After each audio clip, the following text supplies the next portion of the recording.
الحمد لک یا رب العالمین والصلاة والسلام علی خاتم الانبیاء والمرسلین اما بعد فاعوذ باللہ من الشیطان الرجیم بسم اللہ الرحمن الرحیم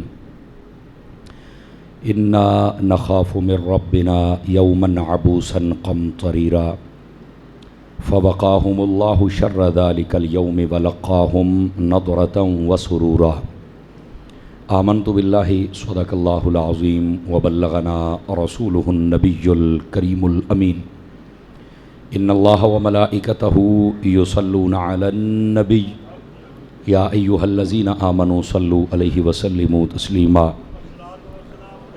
الصلاۃ والسلام علیک یا سیدی یا رسول اللہ وعلی آلک واصحابک یا سیدی یا حبیب اللہ۔ انتہائی محترم و معزز بزرگوں، نوجوان دوستوں، عزیز بچوں، اللہ رب العزت کی فضل و توفیق سے ہم سب جمعۃ المبارک ادا کرنے کی نیت سے مسجد میں حاضر ہیں۔ میری دعا ہے خالق کائنات جل جلالہ ہم سب کا حاضر ہونا اپنی بارگاہ اقدس و انور میں قبول و منظور فرمائے۔ حضور نبی رحمت شفیع امت صلی اللہ علیہ وآلہ وسلم آپ کا فرمان اقدس ہے، جو بندہ میری ذات پر ایک بار درود پاک پڑھتا ہے اللہ تبارک و تعالی اس پر 10 بار اپنی رحمت نازل فرماتا ہے، اس کے 10 گناہوں کو مٹا دیتا ہے اور اللہ تعالیٰ اس کے 10 درجے بلند فرما دیتا ہے۔ اس واسطے کثرت، محبت اور شوق کے ساتھ درود پاک پڑھا کریں۔ اللہ کریم ہم سب کو عمل کی توفیق عطا فرمائے۔ سورۃ الدہر کی تفسیر کا سلسلہ جاری و ساری ہے اور آج تیسرا جمعۃ المبارک اسی پر ہے، اور جو پچھلے جمعے میں نے آپ کی خدمت میں مفہوم عرض کیا تھا وہ یہ تھا کہ جو اللہ کی بارگاہ کی مقبول ہستیاں ہوتی ہیں وہ صحابہ کرام کی صورت میں ہوں یا اہل بیت اطہار کی صورت میں ہوں یا پھر مومنین و مومنات، صالحین و صالحات جتنے بھی ہوں، وہ جو بھی کام کرتے ہیں وہ اللہ کی رضا کے لیے کرتے ہیں۔ اور یہ یاد رکھ لیں، جب اللہ کی رضا بیچ میں شامل ہو جائے تو وہ تھوڑے عمل پر بھی اللہ تعالیٰ زیادہ اجر و ثواب عطا فرما دیتا ہے۔ تو کوئی بھی کام ہو اس کے اندر آپ نے ایک لفظ سنا ہوگا، اخلاص۔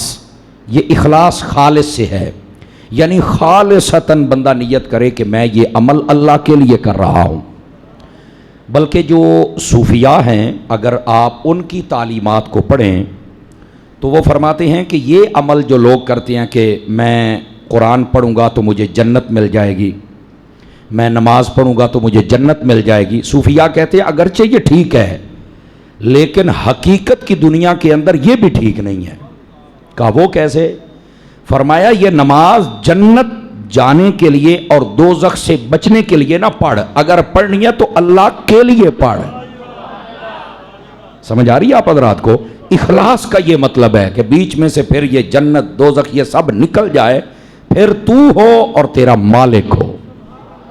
جو بھی آپ مال و دولت کو خیرات کر رہے ہیں، کوئی اور عمل کر رہے ہیں، یہ صوفیاء کی نگاہ دیکھو، کہا یہ اللہ کے لیے ہے تو پھر جنتا دوزخاں وچ کدھروں آ گئیاں۔ ظاہر سی بات ہے جب وہ اللہ راضی ہو جائے گا تو آٹومیٹک بات ہے دینی تو اس نے جنت ہی ہے نا، تو پھر تو نیت جنت کی نہ کر، تو جنت والے کی کر۔ سمجھ آ رہی ہے؟ یہ یہاں پر پچھلے جمعۃ المبارک میں یہاں تک ہمارا مفہوم تھا، اور وہ یہ تھا کہ جب کوئی اللہ کے بزرگ اور نیک بندے اللہ کی راہ میں کسی کو مال خرچ کرتے ہیں، کھانا کھلاتے ہیں، کسی کی مدد کرتے ہیں تو وہ نیت اللہ کی رضا کی کرتے ہیں۔ یہ نہیں کہ میں ان کو کھلا رہا ہوں تو کل کو یہ میرے کام آئیں گے، تو میں ان کا راشن دے رہا ہوں تو کل کو یہ میرے کام آئیں، نہیں، اس لیے دے کہ اللہ راضی ہو جائے۔ ٹھیک ہے؟ اور میں نے پچھلے جمعے عرض کیا تھا صوفیاء کہتے ہیں 2 چیزیں اصل ہیں، ایک ہے اطاعت لامر اللہ کہ اللہ کے جتنے احکامات ہیں ان کی بندہ اطاعت کرے، یہ سب سے اہم چیز ہے، اور دوسری اہم چیز کیا ہے؟ فرمایا خدمت لخلق اللہ، کہ اللہ کی مخلوق کی بندہ خدمت کر لے. اللہ کی مخلوق، اچھا اللہ کی مخلوق میں صرف انسان نہیں آتے، یہ جانور بھی اللہ کی مخلوق ہے، یہ جتنے درخت ہیں یہ بھی اللہ کی مخلوق ہیں. بلا وجہ درخت کو کاٹنا یہ بھی منع ہے بلا وجہ، اور اگر وجہ ہو تو جائز ہے. جیسے درخت کو اس لیے کاٹا کہ اس کی شاخیں اچھی ہو جائیں، یہ دی چھانٹ کانٹ نہ ہوئے، اے بندے دی بھی حجامت نہ ہوئے تو سواد نہیں آؤندا. کوئی سبحان اللہ تو کہہ لو چوپی ہو جاندے ہو یار. تو یہ تھوڑی بہت حجامت ہونی چاہیے. یہ جو چھوٹے ہمارے بچے ہوتے ہیں، ماں باپ جب ان کو سمجھاتے ہیں اور کسی وقت کوئی تھپکی لگا دی، کوئی سمجھا دیا، تو یہ جڑیاں دو چار چنڈا ہوندیاں نے، یہ بھی طبیعت دی حجامت ہوندی ہے اور اینی کو ہونی بھی چاہیے ہے. توجہ نہیں فرما رہے؟ حجامت ہوئے نا تو وال سونے لگتے ہیں. تو جنہ بچیاں دی حجامت ہوندی رہندی ہے موڑو وڈے ہو کے بڑے اچھے بچے بنتے ہیں. تو جنہ دی حجامت نہ ہوئے تو موڑو جن، سمجھ گئے نا، پورے معاشرے کے لیے وہ جن بن جاتے ہیں. تو درختوں کو بھی بلا وجہ نہیں کاٹنا چاہیے، ان کی چھانٹ کانٹ کر جائے، شاخیں بڑھ جائیں، خوبصورت ہو جائے، نیچے بیٹھنے کی جگہ بن جائے تو پھر ہے. ویسے عمومی طور پہ سبزہ لگانے کا حکم ہے، درخت لگانے کا حکم ہے، کاٹنے کا حکم نہیں ہے. بلکہ اگر بندہ حج کا احرام باندھ کے پھرتا ہو تو آپ کے علم میں ہونا چاہیے کہ وہاں پر درخت کاٹنا ہی منع ہوتا ہے، آپ درخت کاٹ ہی نہیں سکتے ہیں وہاں پر. تو یہ درخت لگانے کا حکم دیا گیا ہے، کاٹنے کا حکم نہیں دیا گیا. اور یہ پاکستان میں پچھلے 2 سالوں سے یہ دعوت اسلامی کے جو احباب ہیں یہ شجرکاری کی مہم میں ماشاءاللہ بڑا بڑھ چڑھ کے حصہ لے رہے ہیں. اور اس دفعہ بھی یہ 1 اگست سے یہ سلسلہ شروع ہے. آپ جتنے حضرات بیٹھے ہیں آپ بھی پودے لگائیں. اچھا یہ پودے صرف فیشن کے لیے نہیں، دعوت اسلامی والوں کا یہ نعرہ ہے کہ پودا لگائیں گے اور درخت بنائیں گے. ہمارے یہاں پودا لگا کے اس کو چھوڑ دیا جاتا ہے، نہیں، اس کی دیکھ بھال کریں، اس کو بڑا کریں تاکہ اس کے لگانے کا مقصد ہمیں حاصل ہو سکے. تو ضرور آپ اپنے گھروں میں، باہر اپنی فصلوں میں، یہ جو ایک درخت ہوتا ہے اس سے آکسیجن نکلتی ہے اور یہ آکسیجن ہے جو گرمی کو کم کرتی ہے. سمجھ آ رہی ہے؟ تو یہ جتنا لگائیں گے ہماری آنے والی نسلوں کے لیے فائدہ ہو جائے گا. تو یہ ضرور اپنی فصلوں میں آپ لگائیں اور اپنے گھروں کے باہر، سڑکوں کے اوپر. اس سے خوبصورتی بھی ہوتی ہے. اور یہ سبزہ، آج سبزے کا بھی ذکر آئے گا آج والے درس قرآن میں نا جی، تو انشاءاللہ وہ بھی آپ سنیں گے. لیکن یہ ضرور لگایا کریں. درخت ویسے بھی اللہ کا ذکر کرتا رہتا ہے، جب تک یہ تر رہتا ہے تو اس کا ثواب بھی تو ملتا رہے گا نا جی. اور اس کے اوپر اگر پھل لگ گیا تو فرمایا پرندے تک اگر کھا گئے تو لگانے والے کو ثواب عطا کیا جائے گا. تو یہ ایک مفتوں کا نیکیوں کا میٹر ہے جو بندے کا لگ جاتا ہے. تو ضرور آپ درخت لگایا کریں اور اس درخت کی دیکھ بھال بھی فرمایا کریں. تو بلا وجہ کسی کو تکلیف نہیں دے سکتے. جب آپ نے کوئی کام کرنا ہے تو اللہ کی رضا کے لیے کام کرنا ہے.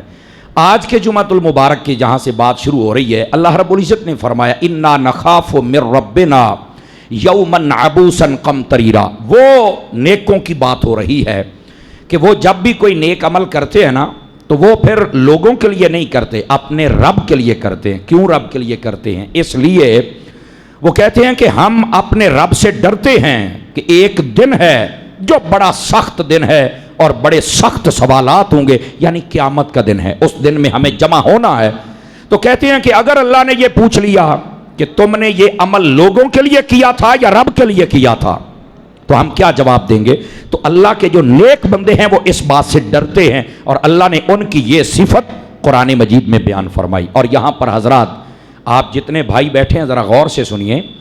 اللہ کی بارگاہ کے اندر بڑے بڑے اعمال ہیں، یہ نماز، روزہ، حج، زکوٰۃ، جہاد، یہ سب کچھ ہے. لیکن ایک عمل اللہ کی بارگاہ میں جو کیا جاتا ہے وہ یہ ہے کہ بندے کے دل میں اللہ کا خوف پیدا ہو جائے، اللہ کا ڈر پیدا ہو جائے. یہ بھی ایک عمل ہے اور شاید ہماری اس کی طرف توجہ نہیں ہے.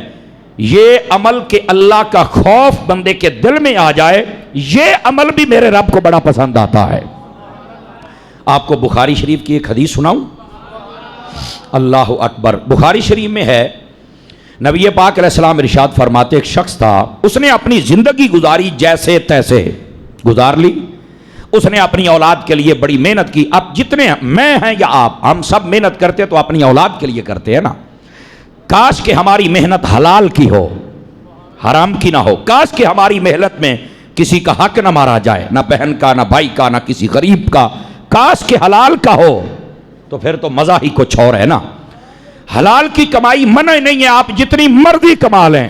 حضرت عثمان غنی سے بڑا کون امیر ہے؟ آواز کمزوروں والی ہے آپ حضرات کی. کون امیر ہے ان سے بڑا؟ لیکن جزاک اللہ, یہ ساری کی ساری جو ان کی کمائی تھی یہ حلال کی کمائی تھی. کاش کہ ہماری بھی حلال کی کمائی ہو. وہ بندے نے اپنی ساری زندگی گزاری. یہ بخاری شریف میں ہے میرے عزیز. جب اس کا آخری وقت آیا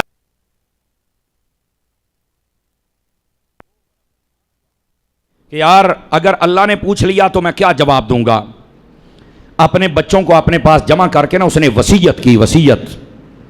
وصیت کا ہمارے اسلام میں بڑی اہمیت حاصل ہے. اور آپ جتنے بیٹھے ہیں توجہ میری طرف کریں, ایک منٹ اپنی باتیں چھوڑ کر آپ بھی وصیت کیا کریں. اور وصیت کیا ہوتی ہے کہ بندہ کچھ ایسے احکامات, کچھ باتیں اپنی اولاد کو یا بیوی بچوں کو لکھ کر دے دے یا بتا دے کہ میرے مرنے کے بعد تم نے یہ کرنا ہے. اس کو وصیت کہتے ہیں.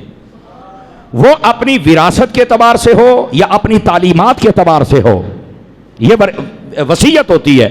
اور اگر آپ پڑھیں نا تو بعض علماء نے بڑی سختی کے ساتھ لکھا کہ یہ وصیت کرنا ضروری ہوتا ہے, بندے کو وصیت کرنی چاہیے. اور یہ بھی یاد رکھ لیں جب آپ نے وصیت کرنی ہے مال و دولت کے بارے میں تو اپنے مال و دولت کے بارے میں تم یہ وصیت نہیں کر سکتے کہ میرے مرنے کے بعد میرا سارا مال اللہ کی راہ میں خیرات کر دیا جائے. نہیں, فرمایا اپنے مال کے 3 حصے کر, ایک حصہ تجھے اجازت ہے کہ تو وصیت کر دے کہ میرا مال اللہ کی راہ میں خیرات کر دیا جائے, باقی 2 حصے تیرے وارثوں کے ہیں. یہاں تک اللہ کا یہ دین ہماری حفاظت کرتا ہے. اگر وہ سارا کر دے کہ میرا مال خیرات کر دو, ہو جائے گا, لیکن اللہ اس کو ناپسند فرماتا ہے. اللہ پسند نہیں کرتا اس بات کو کہ آپ تے تو مر گئے ہیں, باقی سارا مال تے وراثت تقسیم اور ہونا سی او تو وصیت کر دیتی ہے, پچھلے ہن منگتے بن گئے نے. اب سمجھ آ رہی ہے؟ تو اگر آپ چاہتے ہیں کہ میرا مال و دولت اس کا ثواب مجھے ملے تو اپنی زندگی میں اس کو خیرات کرتے رہا کریں. اپنی جتنی آمدنی ہے نا اس میں سے 10%, 20%, 15% اس کو ہر مہینے کے طور پر اللہ کی راہ میں خیرات کرتے رہیں. وہ اپنے آخرت والے اکاؤنٹ میں آٹومیٹک جمع ہوتی رہے گی. سمجھ آ رہی ہے؟ تو یہ وصیت ضرور کیا کریں. مثال کے طور پہ بندہ وصیت کرتا ہے کہ جب میں فوت ہو جاؤں تو میری قبر فلاں قبرستان میں فلاں جگہ پہ بنانا. آپ وصیت کر سکتے ہیں. آپ یہ وصیت کر سکتے ہیں کہ جب میں فوت ہو جاؤں تو مجھے مدینہ شریف کا کفن پہنانا, یہ میں نے رکھا ہوا ہے. توجہ ہے نا؟ تو آپ کوئی بھی ایسی وصیت کر سکتے ہیں وراثت کے بارے میں, اپنی اولاد کے بارے میں, تو یہ وصیت کر دینی چاہیے. اس نے نا اپنے بچوں کو ایک بڑی عجیب وصیت کی. بخاری شریف میں روایت ہے. وہ کہنے لگا کہ جب میں مر جاؤں نا تو میری لاش کو تم نے آگ لگا دینی ہے. انہوں نے آکھے ابا کی ہو گیا, آگ لا دینی کو ہے گل کرنے والی بلا, لوگ کیا کہیں؟ اور فرمایا لوگوں نو چھڈ ہے, میں نے ساری زندگی اللہ کی نافرمانیوں میں بسر کی ہے, اگر اللہ کی بارگاہ میں پہنچ گیا نا تو مجھے سزا بہت ملے گی. مینوں اللہ دا ڈر آ گیا, میں اپنی ہستی نو مٹانا ہے, بس میں اس لائق ہی نہیں کہ اللہ کی بارگاہ میں جاؤں. بندہ فوت ہو گیا. انہوں نے وصیت پر عمل کیسے کیا کہ جب لوگوں نے اپنا منہ دیکھن دکھائی والا کام ختم کیتا, رات کو انہوں نے آگ لگا دی. اس کے جو جسم تھا اس کے 2 حصے کیے راکھ کے, ایک دریا میں بہا دیا اس کی وصیت کے مطابق, ایک کو ہواؤں میں اڑا دیا, لیکن اللہ نے لفظ کن فرما کے کھڑا کر دیا. اللہ تعالیٰ نے فرمایا بندے تو کیا سمجھتا ہے کہ تجھے اگر جلا دیا جائے گا تو تجھے کوئی اپنی بارگاہ میں بلا نہیں سکتا؟ اے ہن ساڈے کول آ گیا, دے جواب تم نے ایسا کیوں کیا ہے؟ تو وہ اللہ کی بارگاہ میں صرف یہ کہتا ہے, یہ حدیث بخاری میں ہے کہ باری تعالیٰ میں نے جو کچھ کیا ہے میں نے تیرے خوف سے کیا ہے. اللہ فرماتا ہے میرے خوف سے کیا ہے؟ جی ہاں. اللہ فرماتا ہے جا پھر ایک نہیں تمہیں 2 جنتیں عطا فرما رہا ہوں. اللہ کا جو خوف ہے یہ قرآن مجید کا فیصلہ ہے. وَأَمَّا مَنْ خَافَ مَقَامَ رَبِّهِ جَنَّتَانِ, یہ سورہ رحمان میں آیت موجود ہے. فرمایا جو اللہ کی بارگاہ میں کھڑے ہونے سے ڈر جائے کہ یار میں کیسے اللہ کی بارگاہ میں حساب و کتاب دوں گا, اگر ڈر جائے اور سچا ڈر ہو تو اللہ تعالیٰ اس بندے کو 2 جنتیں عطا فرما دیتا ہے. گرامی قدر حضرات, اس واسطے جو اللہ کا خوف اور اللہ کا ڈر ہے یہ ایک بہت بڑی ایمان والے کے لیے چیز ہے، کاش کہ اللہ کا خوف ہمیں نصیب ہو جائے۔ اور میرے پیر و مرشد سیدی و سندی امیر اہل سنت حضرت علامہ پیر محمد الیاس عطار قادری رضوی دامت برکاتہم العالیہ مدنی چینل والے، دعوت اسلامی والے، ان سے کسی نے پوچھا کہ ہمارا جو ملک پاکستان ہے اس کو اگر ہم ٹھیک کرنا چاہیں تو کیسے ہو سکتا ہے؟ تو آپ نے فرمایا اوپر سے لے کر نیچے تک جتنے لوگ ہیں ان سب کے دل میں خوف خدا پیدا کر دیا جائے۔ خوف خدا جب پیدا ہوتا ہے تو بندہ کسی پر ظلم نہیں کرتا، کسی سے زیادتی نہیں کرتا، چونکہ وہ اللہ سے ڈرتا ہے۔ نہ وہ بیوی کا حق کھاتا ہے، نہ بیٹے کا کھاتا ہے، نہ اولاد کا کھاتا ہے، نہ ماں باپ کا، نہ بہن بھائیوں کا۔ تو جب وہ ظالم رہے گا ہی نہیں تو معاشرہ آٹومیٹک ٹھیک ہو جائے گا۔ آج جتنا نظام بگڑا ہوا ہے یہ ظلم کی وجہ سے ہے، یہ ناانصافیوں کی وجہ سے ہے، یہ خوف خدا نہ ہونے کی وجہ سے ہے۔ لوگوں کو مرنا بھولا ہوا ہے۔ کتنے بندے ہیں جو ڈاکہ مارتے مر رہے ہیں، حالانکہ ڈاکہ مارتے ہوئے کبیرہ گناہ کرتے ہوئے مر جائے اے تو سدھی فلائٹ جہنم دے وچ جانی ہے۔ اب سمجھ آ رہی ہے؟ لیکن یہاں خوف خدا نہیں ہے۔ اگر خوف خدا آج جائے تو وہ یہ کام نہیں کرے گا، اگر نہیں کرے گا تو معاشرہ سدھر جائے گا۔ تو یہ ہے طریقہ کار معاشرے کو سیدھا کرنے کا۔ تو اللہ فرماتا ہے جو میرے بندے ہوتے ہیں یہ اپنے دل میں خوف رکھتے ہیں کہ ایک دن ہے جس دن اللہ نے ہم سے سوال کرنے اور ہم نے جواب دینے، یہ ڈرتے ہیں۔ جب یہ ڈرتے ہیں تو پھر ہم انہیں بلند مرتبے عطا فرما دیتے ہیں۔ اور اس کے بعد فرمایا فَوَقَاهُمُ اللَّهُ شَرَّ ذَلِكَ الْيَوْمِ، اللہ فرماتا ہے ہم نے قیامت والے اس گھبراہٹ سے، اس مشکل سے ان کو بچا لیا ہے جو میری بارگاہ میں آنے سے ڈرتے ہیں۔ اللہ نے اعلان کر دیا میں نے بچا لیا ہے۔ اور فرمایا وَلَقَّاهُمْ نَضْرَةً وَسُرُورًا، آہا ایدہ ترجمہ سن کے بھی کوئی چس سڑا ہی بندہ بولے گا۔ جب یہ چلر چلتا ہے تو کئی آپ بھی ٹھنڈے پڑ جاتے ہیں، کئی باتیں ہوتی ہیں جو ٹھنڈی پڑنے والی ہوتی نہیں۔ اللہ فرماتا ہے ہم نے قیامت والے دن کی ہر گھبراہٹ اور مشکل سے ان کو بچا لیا ہے، لیکن فرمایا قیامت والے دن ہم ان کو اپنا دیدار اور ملاقات عطا فرما دیں گے۔ نَضْرَةً وَسُرُورًا، نظرہ اس کا معنی ہوتا ہے جو تر و تازہ کر دے گی۔ کہندہ نا مانو چس آ گئی ہے، تو فرمایا جب رب کا دیدار کریں گے ان کی طبیعت کو لطف آ جائے گا۔ وَسُرُورًا، اور فرمایا اللہ کہتا ہے میں ان کو خوش کر دوں گا، یہ خوش ہو جائیں گے۔ اللہ رب العزت کا دیدار یہ قیامت میں اور جنت میں یہ بندوں کو میسر آئے گا۔ دنیا کے اندر جاگتی آنکھوں کے ساتھ اپنے رب کا کوئی بندہ دیدار نہیں کر سکتا۔ یہ ایک ہستی کے لیے جائز تھا اور وہ تیرے اور میرے محمد مصطفیٰ کی ذات اقدس ہے صلی اللہ علیہ وسلم۔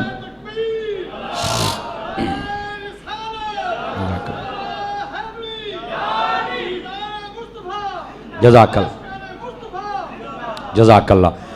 تو یہ قیامت والے دن اللہ فرماتا ہے جو میری بارگاہ میں آنے سے ڈر گیا، قیامت والے دن کے امتحانات سے ڈر گیا، تو فرمایا ہم اسے قیامت والی ان مشکلات سے بچائیں گے، اور پھر صرف بچائیں گے نہیں اپنا دیدار بھی کروائیں گے، اور اسے لطف بھی آئے گا، مزہ بھی آئے گا، وہ تر و تازہ بھی ہو جائے گا۔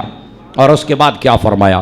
اللہ فرماتا ہے وَجَزَاهُمْ بِمَا صَبَرُوا جَنَّةً وَحَرِيرًا، فرمایا یہ ان کی جزا ہے جس پر وہ صبر کرتے رہے۔ دنیا میں مشکلات آئی، پریشانی آئی، جو کچھ آیا وہ صبر کرتے رہے تو ہم ان کو جزا دیں گے۔ کیا فرمایا؟ ایک تو قیامت والے دن دیدار ہوگا، ان کو ہم قیامت والے دن کی گھبراہٹ سے بچائیں گے، اور تیسری چیز جنتم وحریرا، فرمایا جنت بھی عطا کریں گے اور اس کے اندر خوبصورت ریشم کے کپڑے بھی عطا فرمائیں گے۔ یہ اللہ رب العزت اب جنت کا تذکرہ فرما رہا ہے۔ جنت یہ مقام رضا ہے جہاں اللہ تعالیٰ بندوں پہ راضی ہو کے ان کو خاص ٹھکانہ عطا فرمائے گا۔ اور سن لیجئے جنت کون سا مقام ہے؟ جہاں پر موت نہیں ہے۔ توجہ ہے کہ کوئی نہیں ہے؟ جنت میں موت نہیں ہے، جنت میں غم نہیں ہے، جنت میں دکھ نہیں ہے، جنت میں پریشانی نہیں ہے، جنت میں نہ سورج ہے نہ ہی رات ہے۔ او جانا بھی ہی نہیں کہ کوئی نہیں تواڈی تے صلاح ہی نہیں پئی بندی، خدا دے بندے ہلیا جلیا تے کرو نا۔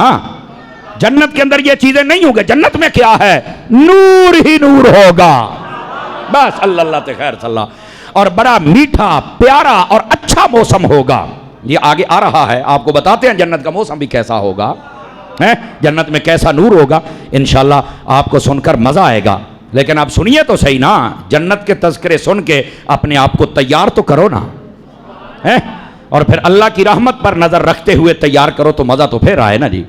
اللہ فرماتا ہے ہم انہیں جنت عطا فرمائیں گے۔ جنت مقام رضا ہے، جہاں خوف نہیں، دکھ نہیں، غم نہیں۔ ایک چیز کا افسوس جنت میں ہوگا بس، بیٹھے ہو، کس چیز کا؟ ایک چیز کا افسوس، اور وہ کیا ہوگا؟ ہم دنیا میں بیٹھے نا، آج جڑے بندے چپ کر کے بیٹھے ہو سبحان اللہ نہیں پیاد ہے، توجہ کرو، صرف اسی چیز کا دکھ ہوگا کہ دنیا میں ہم سانس تو لیتے رہے پر اس سانس میں ہم اللہ کا ذکر نہ کرتے رہے۔ اگر ہم سانسوں کے ساتھ بھی اللہ کا ذکر کرتے تو آج ہمارا درجہ اور بلند کر دیا جاتا۔ یہ جتنے آپ اللہ کا ذکر کرتے ہو نا بھائی، یہاں سبحان اللہ کہنے سے بھی درجہ بلند ہوتا ہے، پر ساڈی قوم نو پتہ نہیں کیا منہ نو تالے لگ گئے، سبحان اللہ کہن تو بھی گئی جناب۔ حالانکہ تمہیں افسوس انہی گھڑیوں کا ہوگا جب بازاروں میں بیٹھ کے فضول باتیں کرتے ہو، تبصرے کر دیو سیاسی بندے آتے 3 گھنٹے 4 گھنٹے پروگرام، سب فضول ہے۔ تمہیں افسوس ہوگا کہ یار میں جنت میں آ گیا پر میرا درجہ نیچے ہے۔ اللہ والوں کا درجہ اوپر ہوگا، کہا جائے گا یہ اوپر کیوں ہے؟ تو کہا جائے گا ان کی سانسوں کے ساتھ بھی اللہ کا ذکر ہوا کرتا تھا۔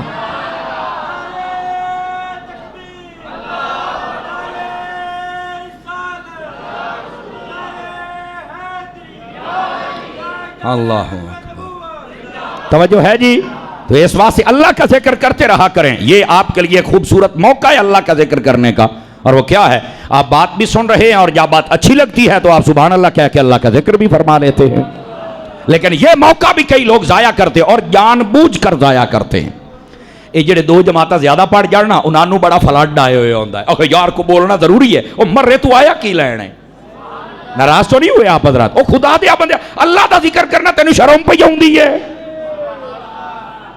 آواز سمجھے آپ حضرات؟ تو ان باتوں کو آپ سمجھا کریں، اپنا کوئی لمحہ خالی نہ جانے دیں، ورنہ جنت میں جا کے افسوس ہوگا کہ ہائے ہائے ایسا ٹپ گیا تھے میں اللہ دا ذکر نہ کر سکیا۔ تو اللہ کا ذکر ضرور فرمایا کریں، اور جیسے بھی ہو آپ اللہ کا ذکر کرتے رہا کریں۔ جنت میں صرف ایک یہ افسوس ہوگا۔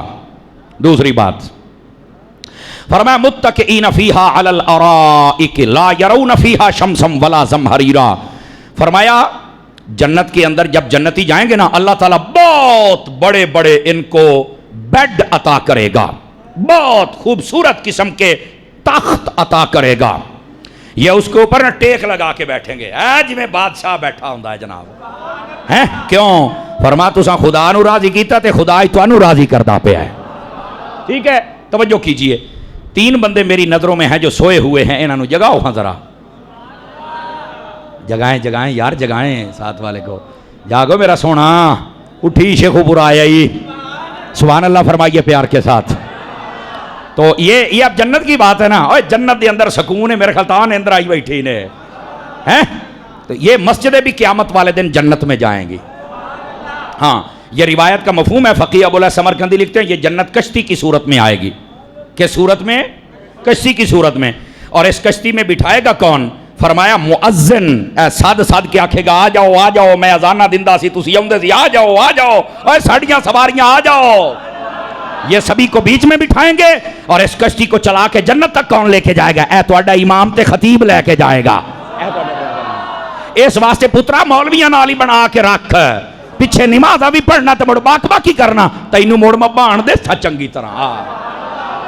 تو نہیں نہ فرمائی آپ حضرات نے، بولو تو صحیح نا یار، اللہ اکبر۔ بس اللہ تعالیٰ زندہ باد، بس یار اللہ تعالیٰ ہم سب کو نا قیامت والے دن یہ اعزاز دے دے کہ ہم بھی ان مسجدوں کے ذریعے سے حضور کی شفاعت اللہ کی رحمت کے ذریعے سے جنت میں چلے جائیں۔ تو اس واسطے جو صحیح العقیدہ سنی عالم ہے اس کے ساتھ بنا کے رکھنی چاہیے آپ کو، سمجھ آئیے؟ کئیاں نو آپ نو پتہ ہے غلط بندے نال سارے کمپرومائز کر دینے، غلط بندے نو حکومت بھی دے لیندے ہو، صحیح بندہ تواڈے کول پچدا ہی نہیں، بیٹھے ہو مولوی ڈیزل ورگا ہوئے تے سارے ہی ہاتھ رلائی ودنے، مولوی خادم رضوی ورگا ہوئے تے بڑا بہت پہندی ہے۔ اللہ اللہ اللہ، توجہ ہے؟ وہ صحیح بندے سانو وارے ہی نہیں نا، وہ شہراں دے وچ ساڈے ایک دوست رہے، انہیں مینوں گل سنائی، پتہ نہیں دی حقیقت کیا ہوئے گی. کہندا جی ساڈے ایک دودھی ہے، دودھی فیصل آباد دی بات ہے، وہ آدھا جدوں دودھ دین آوندا ہے نا تے انہوں ایک بندے نے آکھیا خالص دودھ دے، خالص دودھ دیتا تو نہ سارے دا پیٹ خراب ہو گیا. انہیں کہا کل تو دودھ صحیح نہیں دیتا، انہیں کہا سویرے تو دیواں گا. انہیں وچ 5 جگ پانی دے گتے دیتا، کہندا اج ٹھیک ہے. انہیں کہا خالص تانوں پچدا ہی نہیں. اے حساب ہے ساڈی خالص گلاں دے نال پیٹ ہی خراب ہو جاندا ہے تے خالص پچا. اب سمجھ آئی ہے؟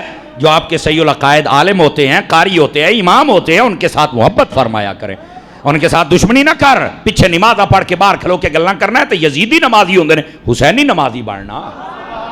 تو اس واسطے قیامت والے دن یوں جنت میں جائیں گے. لیکن فرمایا کہ بڑے بڑے تخت ہوں گے جن کے اوپر جنتی ٹیک لگا کے بیٹھے ہوں گے. سبحان اللہ. ٹھاٹ ویکھن والی ہونی ہے یار. آج تھوڑی سی مشکلات برداشت کر لے، کل کو موج ہوگی. اور اس کے بعد فرمایا لا یرون فیہا شمسا، تسی جنت دے اندر نہ سورج نو کوئی نہیں ویکھنا. اے وہ گل آ گئی نے، جنت میں سورج کی روشنی نہیں ہوگی. ولا زمہریرا، اور فرمایا ٹھاڈ بھی نہیں ہونی. صدقے جاواں صدقے جاواں. کیا مطلب ہے؟ فرمایا نہ گرمی نہ سردی. اس کا مطلب ہے موسم میٹھا. اچھا یہ بعض علماء نے اس طرف اشارہ دیا ہے، وہ کہتے ہیں کہ جنت میں موسم کیسا ہوگا، سمجھانے کے لیے کہہ رہا ہوں. فرمایا جلے فجر دی نماز پڑھ کے تسا مسجد تو باہر نکل دیو، سورج نکلنا تو پہلے پہلے اے جڑا ٹھڈا ٹھڈا میٹھا میٹھا نور والا ٹائم تے موسم ہوندا ہے، فرمایا اس لیے سورج بھی کوئی نہیں ہوندا، گرمی بھی کوئی نہیں ہوندی، سردی بھی کوئی نہیں ہوندی، تے بڑی چس والا ٹائم ہوندا ہے.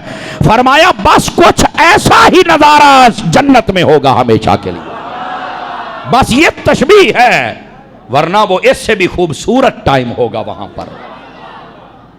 بیٹھے ہو لا یرون فیہا شمسا ولا زمہریرا، جنت میں تمہیں ٹھنڈ بھی نہیں لگے گی اور گرمی بھی نہیں. سورج ہو سیتا، شمس سورج کو کہتے ہیں. فرمایا انہیں ہونا ہی کوئی نہیں. اب یہ جنت کا موسم ہے. ہن سمجھ آ گئی جنت کا موسم کی ہو جانا ہے. تو سویرے سویرے اٹھ کے نا نماز فجر دی پڑھیا کر تے کو 10 منٹ نا اس لے بہ کے اللہ دا ذکر کیتا کر. اس موسم نو نا اپنی طبیعت دے نال لاگو کر. جیڑی شاید طبیعت نو چنگی لگے نا اللہ تعالیٰ وہی عطا کرتا ہے. سمجھ آئی؟ فجر میں اٹھنے کی عادت بنائیں اپنی. آپ جس وقت بھی سوتے ہیں نیت بن گئی نا سائیاں اٹھا ہی لینا ہے. لیکن اپنی طبیعت بنا، اپنی نیت بنا، انشاءاللہ آپ کی طبیعت جب نماز رچ بس گئی نا جسم میں، مدینہ مدینہ ہو جائے گا جناب انشاءاللہ. اب آگے آئیے، یہ ہے جنت کا موسم. اور آگے کیا فرمایا؟ فرمایا وہ ٹیک لا کے بیٹھے ہونے نے، نہ ہوتے سورج دی گرمی ہونی ہے نہ ٹھنڈ ہونی ہے. کیا ٹاپ دا موسم ہونا ہے جنت دے وچ. فرمایا وَدَانِيَةً عَلَيْهِمْ ظِلَالُهَا. توجہ ہے جی؟ اللہ اکبر. اور فرمایا کہ وہاں پر یہ اگر آپ اس کا تفسیری ترجمہ دیکھیں تو آپ کو بات پھر سمجھ آئے گی. فرمایا کہ وہ جب بیٹھے ہوں گے نا تو جنت کی نعمتیں، یہ آگے جو لفظ ہے نا وَذُلِّلَتْ قُطُوفُهَا تَذْلِيلًا، فرمایا کہ وہ ان تک خود بخود پہنچیں گی. وہ کیسے؟ اس کی تفسیر میں لکھا ہوا ہے وَذُلِّلَتْ قُطُوفُهَا، فرمایا جنت کے اندر اگر انگور ہوں گے نا تو ان کے گچھے ان کے تخت کے اوپر لٹک رہے ہوں گے. بیٹھے ہی چھرے تو کھو کھو کے کھاندے پہ. صدقے جامع تسی سبحان اللہ ہی نہیں پیا دے. فرمایا اس طرح ان کے اوپر وہ سایہ وَدَانِيَةً عَلَيْهِمْ سایہ کر دیا جائے گا، ان کے اوپر بھیج دیا جائے گا. سمجھ آ رہی ہے؟ اللہ اکبر سبحان اللہ. یہ وہ چیزیں ہوتی ہیں کہ جو اللہ کی نعمتیں ہیں. اور وَذُلِّلَتْ قُطُوفُهَا تَذْلِيلًا، فرمایا کہ وہ اپنا ہاتھ بڑھائیں گے تو وہ جو گچھے ہیں وہاں تک ہاتھ پہنچ جائے گا. وہ سیباں دے ہون تے ہو، اناراں دے ہون تے ہو، جڑے مرضی پھال دے ہون، اللہ کی نعمتیں وہاں بیٹھے ملیں گی. اے نہیں کہ تختاں تے بیٹھا تے ہن باغ جانا پائے گا تے محنت کرنی پائے گی، نہیں، اللہ تعالیٰ وہیں پر عطا فرما دے گا. اور آگے فرمایا وَيُطَافُ عَلَيْهِمْ بِآنِيَةٍ مِّن فِضَّةٍ وَأَكْوَابٍ كَانَتْ قَوَارِيرَا. اور فرمایا کہ ان کے اوپر گھومیں گے. طواف، یطاف طواف کو کہتے ہیں، گھمایا جائے گا. علیہم ان کے لیے بِآنِيَةٍ برتنوں کو، مِّن فِضَّةٍ چاندی کے، وَأَكْوَابٍ اور کاسے، کاسا ہوتا ہے نا پانی پینا لا. فرمایا یہ خوبصورت برتن ان کے اوپر گھمائے جائیں گے. وہ خادم لے کے گھومیں گے پوری جنت کے اندر. آگے ان کا بھی ذکر آ رہا ہے. فرمایا وہ آ کے گھومیں گے، کانت قواریرا، فرمایا وہ دیکھنے میں مشابہ ہوں گے، کس کے؟ پیچھے فرمایا چاندی کے، آگے قواریرا، قواریرا کا مطلب مشابہ ہوں گے، ہے چاندی دا، چمکے کہیں جو توانو شیشے دا لگے گا، قواریرا من فضۃ، فرما رہا یا پھر وہ ہوگا شیشے کا تو تمہیں چاندی کا نظر آئے گا. یہ دونوں قول لکھے ہیں، لیکن اصل یہ ہے چاندی کا ہوگا پر شیشے کی طرح چمکتا ہوا تمہیں نظر آئے گا. ایسے ایسے برتنوں میں تمہیں پانی پلایا جائے گا. توجہ ہے، غلطی ہوئی نا جی. اور پانی جو پلانے والے ہوں گے وہ آپ لے کے آؤ گے، یہ بھی بندے دا پروٹوکول تے عزت ہوں دی ہے بھی بہو جی بہو میں پیوینا، سمجھ آئی. اور پھر اتنے خوبصورت برتن اور ان کے اندر پانی بھی ستھرا. اور آگے کیا فرمایا؟ قواریر من فضۃ قدروها تقدیرا. تے فرمایا جڑے پلاؤن والے ہونے نا ایڈے سیانے ہونے نے، انہوں نے تانوں نہ زیادہ پیوانا کہ تسا اکا رج جاؤ تے نہ تھوڑا پیوانا کہ ترے رہ جاوے، جنی تواڈی چاہت ہونی ہے. فرمایا وہ اتنا تمہیں پانی پلائیں گے. سبحان اللہ. جنت کے اندر 4 قسم کی نہریں ہیں، دودھ، شہد، شرابن طہورا، اور یہ جس کو کوثر کہتے ہیں، سلسبیل کہتے ہیں. یہ جنت کے اندر 4 قسم کی نہریں ہیں. سمجھ آ رہی ہے؟ اللہ اکبر. آگے ذکر آ رہا ہے. اللہ فرماتا ہے وَيُسْقَوْنَ فِيهَا كَأْسًا كَانَ مِزَاجُهَا زَنْجَبِيلًا. پچھلے جمعے آپ نے سنا تھا کہ جنت کے اندر اللہ رب العزت جو پانی پلائے گا نا وہ شراب طہور ہے، وہ پاک شراب ہے، اور اس کا بھی ذائقہ ہوگا. جیسا ذائقہ بندہ پسند کرے گا اللہ تعالیٰ ویسا ذائقہ عطا فرما دے گا. اور آج کے اس خطبے کے اندر یہ جو آیت آئی ہے اس پر بھی ذرا غور فرمائیے. فرمایا وَيُسْقَوْنَ، اور ان کو پانی پلایا جائے گا، فیہا، اس جنت میں، کأسن، برتنوں میں ڈال کر، کانا مزاجھا زنجبیلا، جس کا مزاج یعنی ٹیسٹ وہ زنجبیل والا ہوگا. یہ زنجبیل کس کو کہتے ہیں؟ سنو تو انوچاس آئے گی. اس زنجبیل کا ترجمہ علماء نے جو کیا ہے نا، فرمایا ادرک والا. اے جڑے ادرک ہے نا، ادرک انہوں کوئی عام شے نہ سمجھیں. اے کئیاں نو آج پتہ لگا او بھائی جان ادرک نو استعمال کریا کرو، نبی پاک نے خود انہوں پسند فرمایا ہے. ہاں ہاں. اور یہ جو ادرک ہے یہ منہ کی بدبو کو صاف کرتا ہے، مسوڑے ٹھیک کرتا ہے، یہ معدے اور ہاضمے کو بڑا ٹھیک کرتا ہے. یہ جو ادرک ہے نا، ادرک ایک کسی حکیم کو بیٹھا ہوئے تو انہوں پیچھے بھی ادرک کے بلا ہے. اور روزانہ کی بنیاد پر یا دوسرے تیسرے دن ادرک ڈال کر نا، کبھی پانی ابال کر بیچ میں ادرک ڈال کے انہوں بھی ابال کو پودینہ لب جاوے قطرہ نبو دا قطرہ سٹ کے پی، اے ویکھی تینوں کدی دل دا دورہ پہ جاوے تو گل ہوئی نا، پھر تیرا بلڈ پریشر نہیں بدے گا، تیرا شوگر قابو رہے گا. اصل ہم ان چیزوں سے نکل آئے نا. اب یہ ادرک والے ٹیسٹ کا پانی جنہ کدی رو پیتی ہے نا، رو گنے آڑی، تے کئی بندے وہ پوچھتے ہیں وچ ادرک پاواں نیبو پاواں، وہ کدی پیتا ہی نہیں. یہ جو ادرک ہے نا یہ بڑے بلا کی چیز ہے، بہت بلا کی چیز ہے. ہن جدو قرآن دے وچ ادرک والے پانی دا ذکر آ گیا، میرے کہا ہن تو کھاونا بندا ہے نا اپنا. ویسے بھی آپ اس کو کاٹ کر جی میں کٹیندہ ہے نا آلو طرح، اس طرح کاٹ کے آپ کھا سکتے ہیں. آپ کو پہلے 2-4 مرتبہ تھوڑا ترش لگے گا، تیز لگے گا، یار تھوڑے جا کوڑا ہے. جدو منہ دے نال رچ بس گیا نا،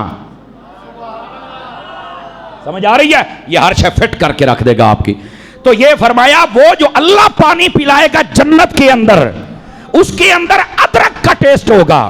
وجہ فرمایا اشارہ اس طرف ہے، یہ تفسیر روح البیان میں لکھا ہے کہ جب وہ پانی پیو گے جلدی ہضم ہو جائے گا تو نوی نعمت کھان جوگے ہو جاؤ گے.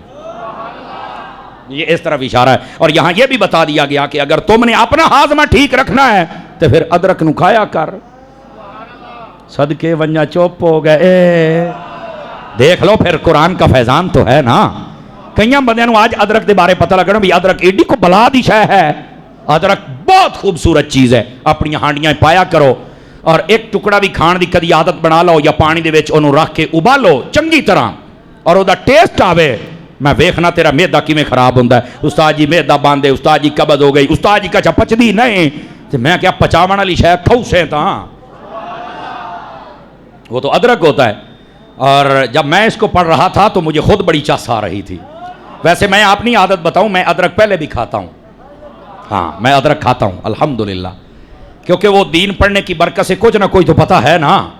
لیکن اس کی تفسیر پڑھ کے میرا اور شوق بڑھ گیا. میں کہا دمی تو انہوں آپ پانی بنا کے پیمنا ہے, اور اچھے طریقے سے اس کو استعمال کرتے ہیں, اور واقعتاً یہ بندے کو فٹ رکھتا ہے. ٹھیک ہے, اب آ جائیے آگے. اللہ فرماتا ہے یسقون فیہا کأسن کان مزاجھا زنجبیلا, جنت میں جو پانی پلایا جائے گا نا برتنوں میں ڈال کے, فرمایا اس کا جو ٹیسٹ ہوگا وہ ادرک والا ہوگا, ہاضمے دار ہوگا, پیارا ہوگا. اور ادرک کا ٹیسٹ منہ کے اندر بھی یہ خوبصورت. ہوں میں آدھا بیٹھا تو میرے منہ اچھا میں پانی آئی جاتا ہے. ادرک دا ذکر آ جاوے, نیبو دا آ جاوے, یہ چیزاں جڑیاں نا املی دا آ جاوے تو بندے دا خود بخود ایک ٹیسٹ بن جاتا ہے نا. تو یہ واقعی چیزیں بڑی فائدے مند ہیں. اور اس کے بعد فرمایا آئینہ, فرمایا یہ نہ سمجھا ہے کہ تھوڑا جہا ہے, پورا چشمہ ہے جنت میں. کیا ہے؟ پورا چشمہ ہے جنت کے اندر. اور فرمایا تسمى سلسبیلا, اس کا نام اللہ نے سلسبیل رکھا ہے. کیا رکھا ہے؟ سلسبیل. یہ اس کا نام ہے, اس نہر کا نام نہر سلسبیل ہے, اس چشمے کا نام چشمہ سلسبیل ہے, جس کا یہ ٹیسٹ ہوگا. اور یہ پانی تمہیں جنت میں پلایا جائے گا تاکہ ہاضمے بہترین اللہ دیاں نعمتاں رج رج کے کھاؤ. اور وہاں یہ بھی سن لیں یہ ہاضمے کا انتظام کیوں کیا گیا, یہ بھی آپ کے لیے کئیوں کے لیے نئی بات ہوگی. جیسے ہم یہاں کوئی نعمت کھاتے ہیں اور بعد میں ہمیں پھر حاجت ہوتی ہے واش روم وغیرہ جانے کی, اور ہم اپنے جسم میں سے وہ چیزیں نکالتے ہیں, جنت کے اندر یہ سسٹم ہی نہیں ہوگا. کھانی ہر شے ہے لیکن وہاں پر یہ مقام گندگی نہیں ہوگا. تو پھر سارا کدھر جانا ہے؟ فرمایا تسی یہ ہاضمے والیاں شیواں کھانیاں نے, یا سا آنا ہے تو یا ڈکار آنا ہے, تو ہر شے فارغ. چل بھائی ہر شے ہضم. اوے بولو تے صحیح چاہ.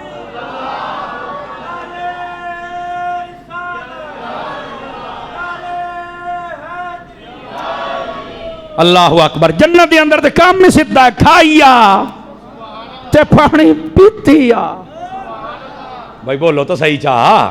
تو یہ جو جنت ہے نا, جنت اللہ نے اس کا نظام ستھرا رکھا ہوا ہے, وہ پاک ہے, وہ طیب ہے, وہ طاہر ہے. وہاں پر یہ جو انسان کی گندگی کا سسٹم ہے یہ ہوگا ہی نہیں. بس بعض علماء نے لکھا ہے کہ ڈکار نہیں آئے گا. کیا آئے گا؟ فرمایا تو انو ہلکا جا پسینہ آئے گا تے ہر شے ہضم, اور پسینہ بھی خوشبو والا ہوئے گا. موجاں پہ مارو, ایتھے کئیاں دا پسینہ ہوندا بھی اگلا بے ہوش ہونے والا ہو جاندا ہے. توجہ ہے نا, ایڈے ستھرے ہوندے ہی نے. لیکن جو جنت میں جائے گا اس کے لیے یہ انتظام ہوگا. اب حقیقت کیا ہے کہ وہاں پر وہ سانس آئے گا یا پسینہ آئے گا یا ڈکار کیا آئے گا, یہ میرا رب ہی بہتر جانتا ہے. بہرحال یہ دوسرا سسٹم نہیں ہوگا. اے گال پکی ہی نے. ٹھیک ہے, اب آ جائیے آگے. آج پتہ لگ گیا جنت وچ کی ہونا ہے. بڑھیا بولو تو صحیح چا مدینے ونجو. اب آگے آئیے جناب. اللہ فرماتا ہے وَيَطُوفُ عَلَيْهِمْ وِلْدَانٌ مُخَلَّدُونَ. فرمایا یہ جتنی نعمتیں ہیں نا, یہ لے کر جنت کے جو ولدان چھوٹے بچوں کو کہتے ہیں, چھوٹی عمر کے. ویسے بھی جتنے جنتی جنت میں جائیں گے نا سارے 30 یا 33 سال دی عمر دے ہو کے جان گے.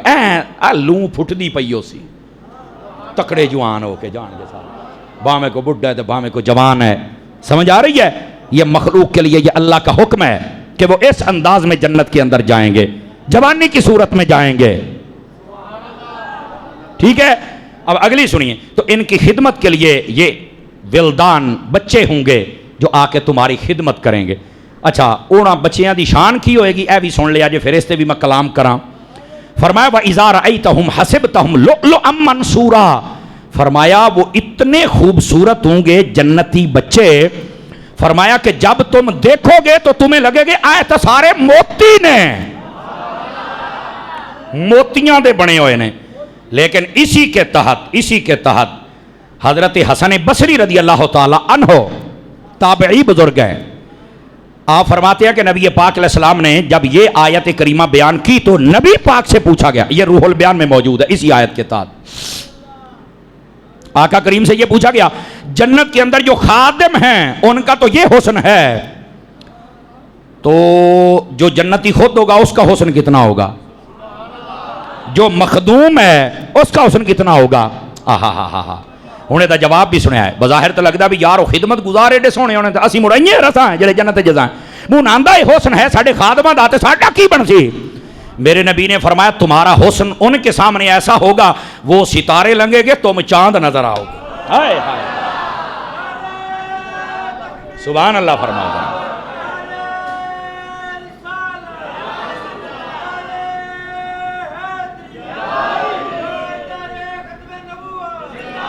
اللہ اکبر اللہ اکبر. کیا بات ہے. اللہ کی نعمتیں سن کے سواد آ رہا ہے کہ نہیں آ رہا بتائیے.